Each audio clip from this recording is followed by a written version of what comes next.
Hello, it's tea time, and today I'm going to try this Twisted Twigs Beautiful Mind blend. And I'm not sure what this one does. I'm just going to try it out. And I'm just going to put it into this tea thing. Maybe it's called a decanter, maybe it's called something else, I'm not sure. Maybe I made that up.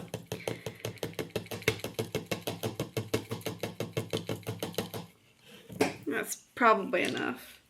I know the last time I used this, I made that white tea, and when I watched the video back, I just kept putting spoonfuls in here, and it was way too much caffeine, and I was so unaware of it at the time, but I became very aware of it afterwards. Though this is caffeine free, so it probably won't do me too much harm to overdo it on this one.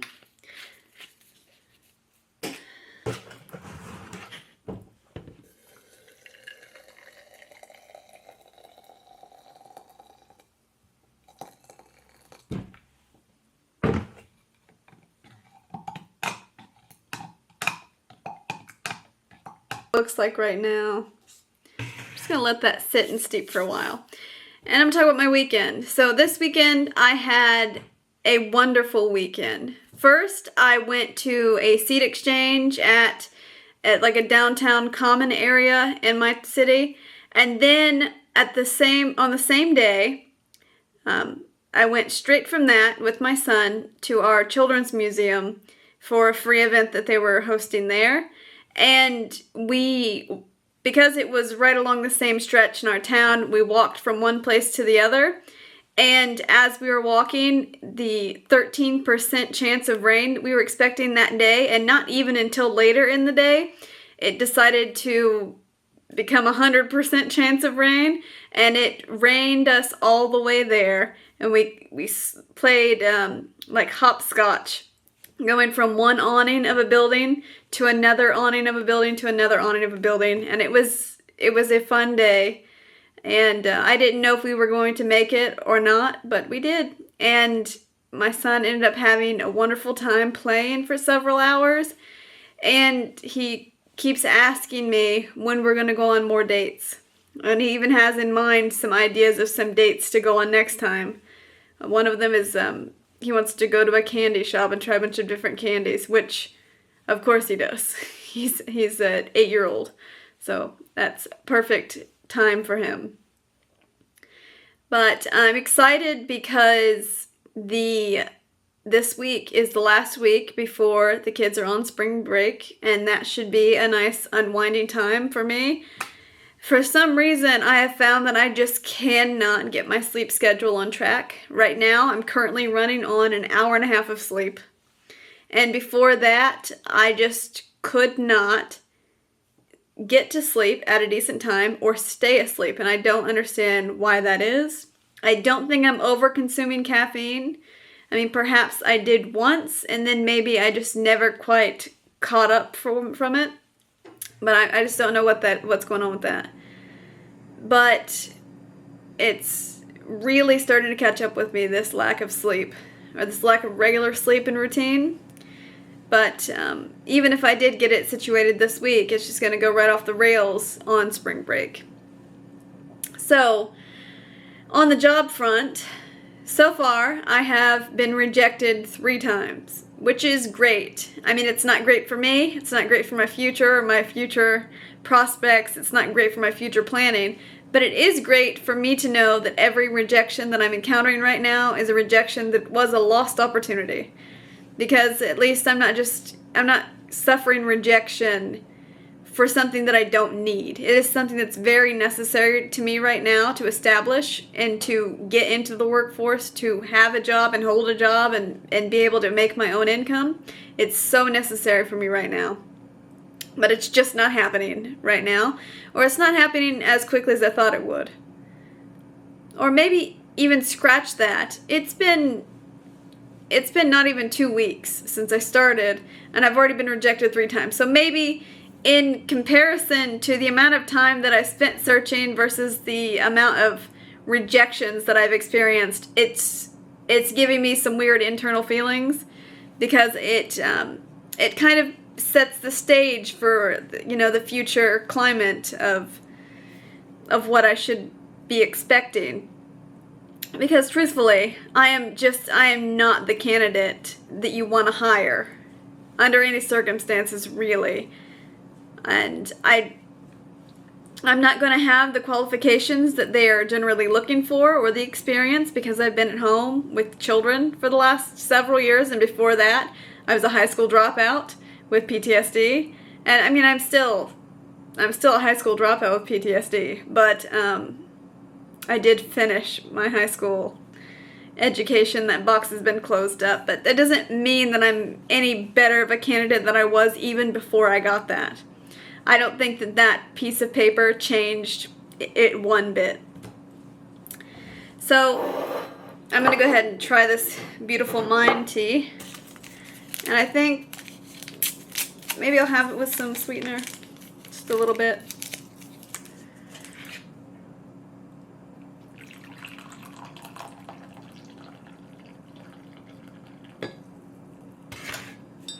It's very yellow. It smells like peppermint. It smells strongly of peppermint, actually.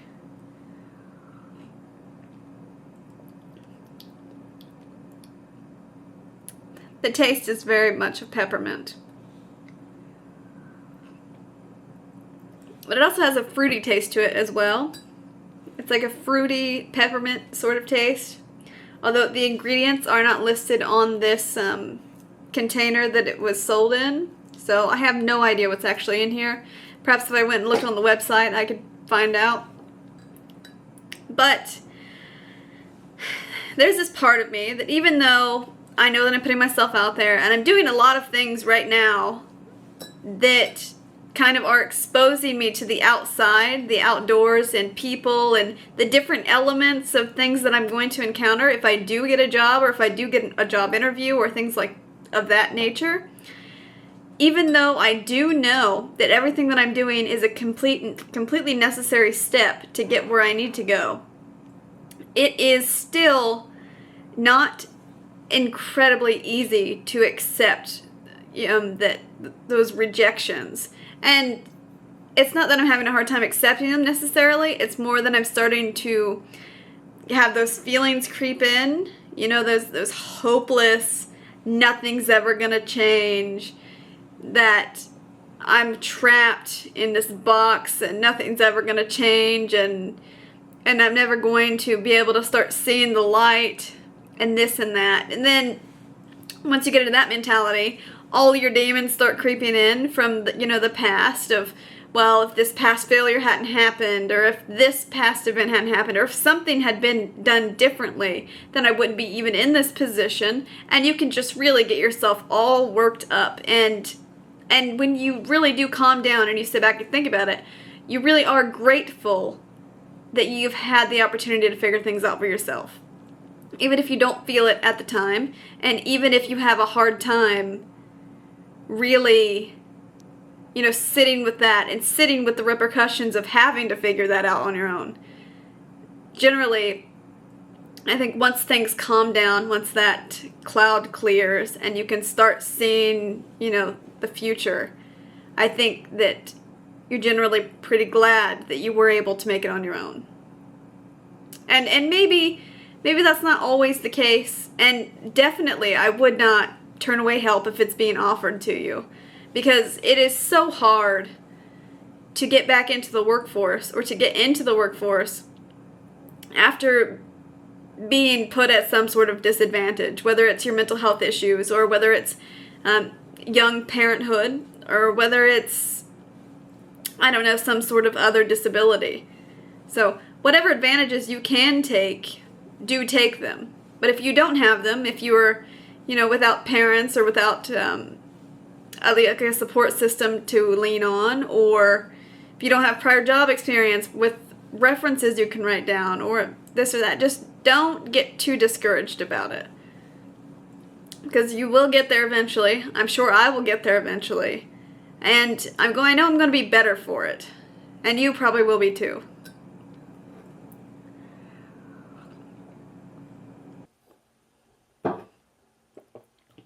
truthfully, it's occurred to me that I might be, looking at a job at McDonald's, a job flipping burgers somewhere for a while, which it's obviously not something that you necessarily want to have to go and do, but it's not something you should be too proud to do either.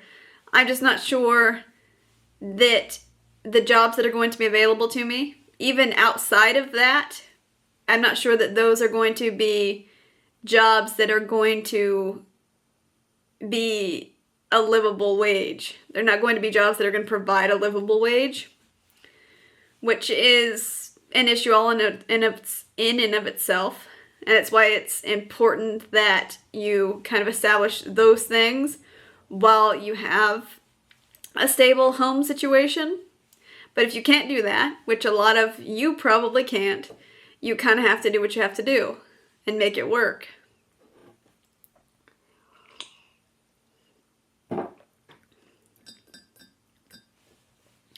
Ultimately, I feel like I'm actually at a pretty big advantage over a lot of people in a similar situation to me.